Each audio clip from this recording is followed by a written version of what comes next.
Hello and welcome back to the KCC channel. I'm Rob and I hope you are having a wonderful day today. Today, we're jumping into some malicious compliance. Before we start, if you're new here, make sure to hit that subscribe button. It's completely free and you can always change your mind later. Alright, our first story today comes to us from Jack932008. Don't return a broken controller? Fine, I'll play you at your own game. Let's jump right in. So in the UK, we have a store called Game. I'll spare explaining what they sell.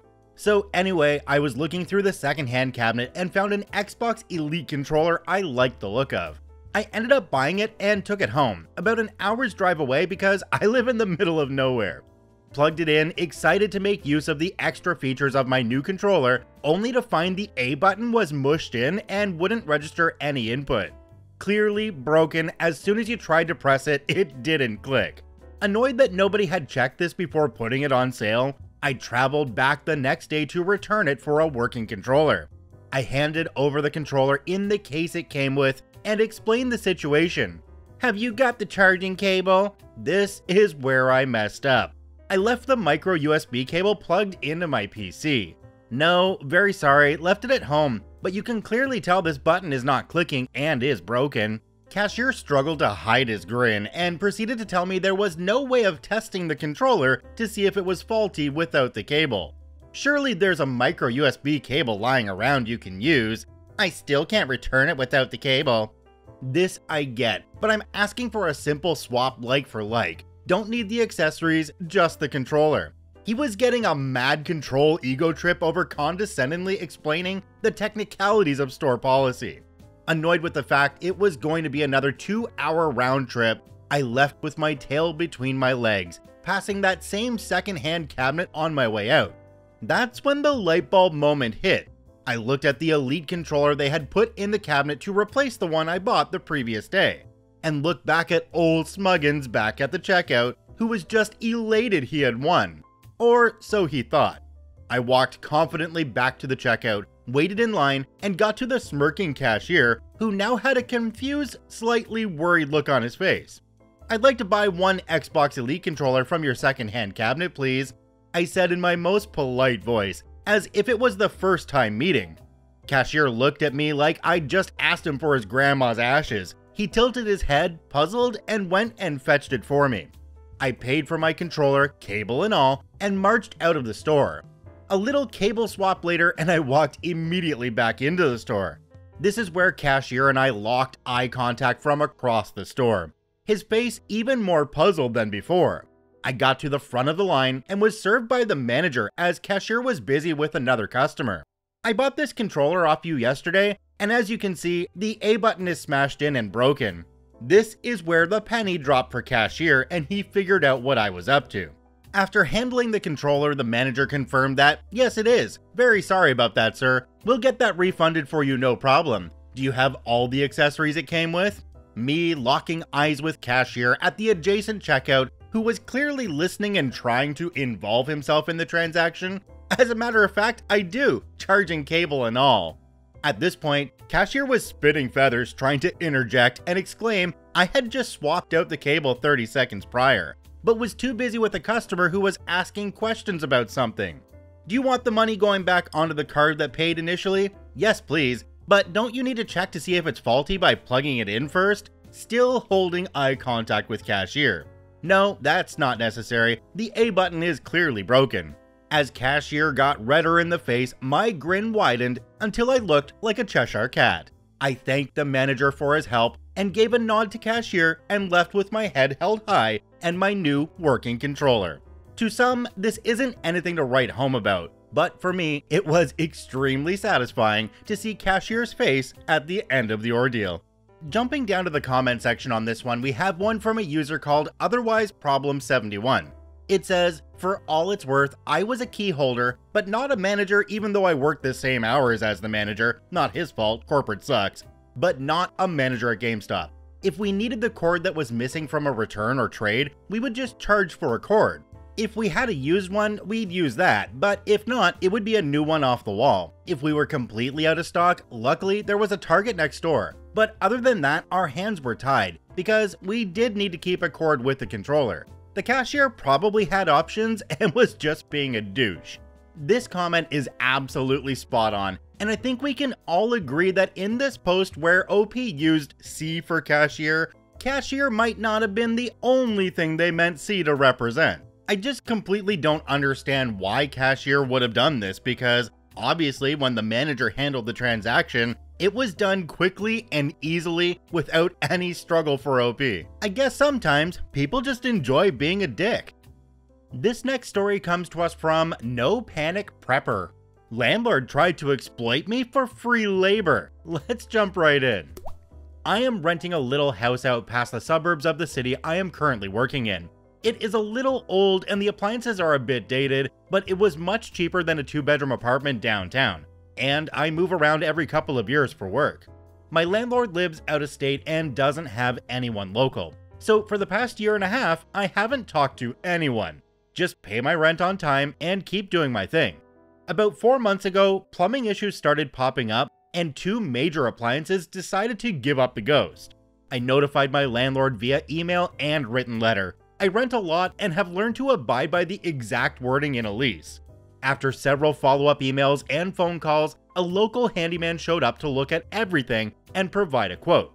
After receiving the quote for parts plus labor, the landlord told me flat out that they will not be paying for the repairs. They said that since I am an engineer, they would allow me to purchase parts, install them, and then deduct the cost of the repairs from my rent payment. They said it was either this or learn to make do. I was not super thrilled at this response. I replied back to them saying if they were willing to deduct my time and cost of the parts from my next rent, that I would get started immediately, thank you very much. They were thrilled to hear it and asked me to send receipts for their records when everything is finished. Great, now to put together all the pieces and get to work. The first step was to file for an LLC within my current state. Next, I set up some cameras and borrowed a GoPro from one of my hiking mates. I was able to document all the repair process, from me watching YouTube videos of how to do things to me making multiple runs to the parts store to get that piece I didn't know I needed. Here's the kicker. At my day job, I make over $50 an hour. That is what my time is valued at. The final bill for everything has worked out to be about 12% higher than the quoted cost, and the landlord is very upset. But my lawyer added to the email chain has kept them very civil. Jumping down to the comment section on this one, we have one from a user called Occasional Human. It says, does your landlord know what kind of engineer you work as? I mean, an EE is as good as a sound engineer at plumbing and HVAC stuff. Not to downplay sound engineers at all, they know plenty about acoustics that I never will. OP replied to this comment and said, I think I gave them my current job title on the rental application, Principal Software Engineer. This is absolutely amazing, because the landlord agreed to pay OP's hourly consulting rate for a principal software engineer without confirming what the rate was. That is awesome. The one thing that got me on this one though is that even if OP's regular rate was $50 an hour, the consulting rate should be at least 4 or 5 times that. So OP could have gotten away with charging $200 to $250 an hour, and their lawyer in that email chain would have made that perfectly legit. This next story comes to us from Impossible Bear 8953. Us people can't do anything right? Let's jump right in. Many years ago, think the early 2000s, I worked at a US health insurance company. I worked my way through the grunt queues and was splitting my job time between being a patient advocate and a provider representative. Yeah, I know, those two are often in conflict, but here begins the story. A local hospital had recently regenerated their contract with us. They were looking to double their pay schedule, and they were one of the only hospitals in the area, so they had us over a barrel. But they also were notorious for screwing up their billing. So some new clauses were added to the new contract. Enter Jane, a billing agent from the hospital. She calls in with an issue, and I can tell this woman didn't have her coffee. You people screwed up a claim again. I don't know why you can't just do your jobs and pay us right. Well, let me take a look for you and see if I can't find out what happened. Fine, but you better be fast. I know you guys like to make us wait so we hang up and go away. She then proceeds to tell me the date and patient of the claim. I politely put her on hold and look it over, and I start to smile because this is beautiful. Thank you for waiting. I see the claim denied as provider liable, which is obviously wrong because we had the surgery authorized and you people screwed up, so just fix it. As I was saying, this was denied as provider liable. While the patient was authorized for a rhinoplasty, nose job, due to medical need, I see the claim was sent by you with a diagnosis showing it was cosmetic.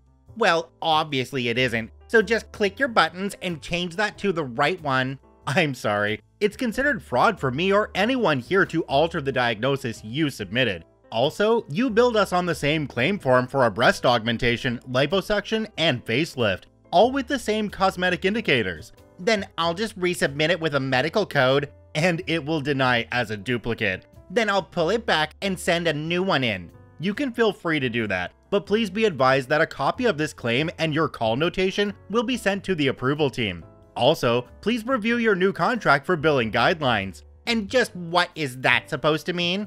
This claim denied as provider liable correctly, and according to your contract, you are not allowed to bill the patient. So a letter has been triggered to be sent to them, advising that the services on this claim were denied, and that they are not responsible for the charges according to the provider contract. What? What do you mean? What am I supposed to do with this bill? I would suggest you work with your financial officers, as this will need to be a full write-off. Click. I then write up the letter for that patient, which definitely isn't a normal thing to do. It may not have even been sent if I wasn't so cranky at being called incompetent. And you better believe I made sure everyone in provider services and medical approval reviewed every claim for that hospital with a fine-tooth comb, in case us people screwed up again. Jumping down to the comment section on this one, we have one from a user called BellaVoce1986. It says, "Receiving your letter would have made my year. So many of us are drowning in medical debt. Thank you for standing up for the patient." OP responded to this one with, "I just didn't want the patient to not know the verdict." This one's quite interesting to me because it seems that there was no means of correcting an obvious error in their system. If I were the hospital, I would be looking at that contract and definitely trying to renegotiate, because if there's no way that they can submit a corrected billing, then that's probably not an insurance company they want to be dealing with. This next story comes to us from FirmHeron3023. My student gamed the system. Let's jump right in.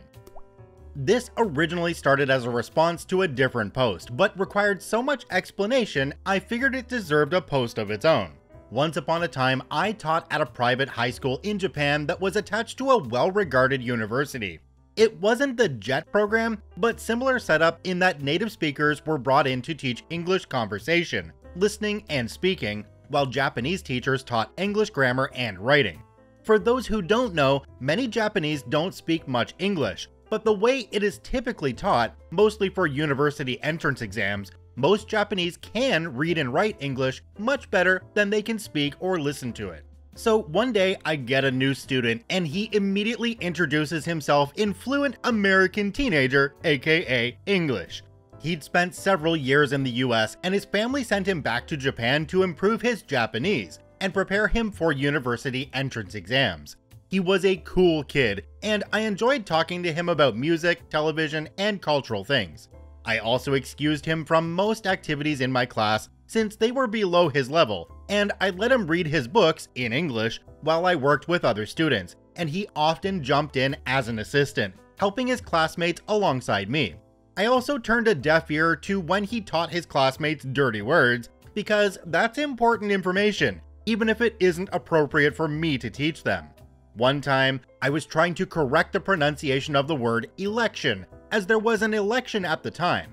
Most of my students were pronouncing it as erection, and I was trying my damnedest to get them to understand the difference between the two words.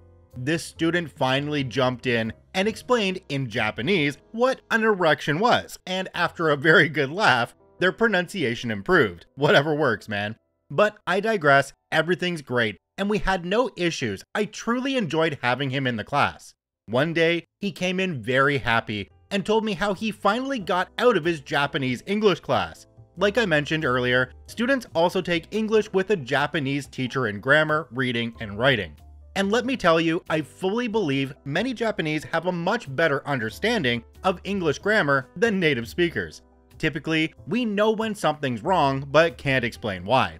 Many Japanese could tell you exactly why it's wrong, but I digress again. Obviously, this class was also far below his level, but his teacher made him participate, and even snatched his book from him and hit him with it when he was caught off task. Teachers hitting a kid isn't unheard of, but not common either. In revenge, this kid does as he's told. He starts participating by constantly correcting his teacher's work on the board, worksheets, etc., all to the amusement of his peers. Finally, the teacher told him to shut the heck up and to just read his book. He only had to take the exams, which he was fine with. He's happy, and I enjoyed hearing about how he stuck it to his teacher, a man I rather disliked myself. Jumping down to the comment section on this one, we have one from a user called CoderJoe1. It says, "Did he get to hit the teacher with their book? It's only fair." OP replied with, "Sadly no, but he made his teacher lose face, which is actually worse." Another user called YParticle continued the comment thread and said, "If a teacher loses face over a student fixing their error, even in Japan, that's on the teacher. It's their job to reframe it as another teaching moment. Some teachers even deliberately slip in the occasional error to see if their students are paying attention."